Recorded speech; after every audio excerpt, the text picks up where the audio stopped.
Meeting reação que do Ministério Público, do Bureau Sostenemi, do Departamento de Labor, de Directie Arbeid en Onderzoek, do Departamento de Muncha e Hoben, do Bureau Treimerdia, de Directie Voogdijraad, de Landsrecherche. Pero me quero elaborar riba 4 específico rato, pero praticamente todo o departamento não está 13 meses para dilante. Se me wak, na primeiro lugar rato, Departamento de Assunto Social.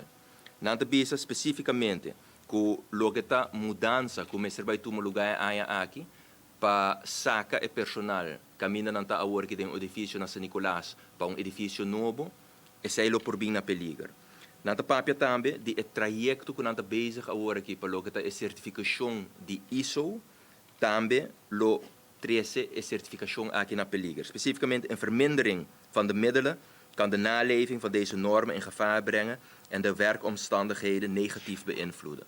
Pero lo qual está preocupando mais de diferentes serviços que nanta brinda na no cidadano não lo por worden brindar mais maneira serviço jurídico para pessoas de menos recursos, também maneira de conhecer direção sociale zaken de cobrir gasto de inteiro para família de menos recursos e nanta bezig com e rebouw aqui eventuele bezuinigingen zal de toegang tot noodzakelijke juridische hulp en uitvaartondersteuning in gevaar kunnen brengen. Que men na nolo por cobrir e gasto ng mas de inteiro e na mesmo momento na não por brinda mas assistência jurídico.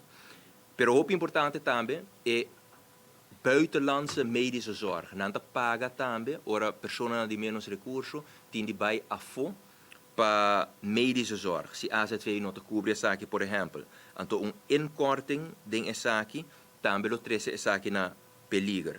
E assim nanta sigue mencionar diferentes outros serviços que nanta brinda, zowel em a primeira linha como em de 2 linhas, que lo 13 essa aqui na peligro. Maneira entre outros sigue fortificar Science of Safety, código de proteção, pero também é sistema de trabalho para o qual nanta implementar agora aqui para brindar mais guia e ajuda na entre outros menores, pero na família, etc.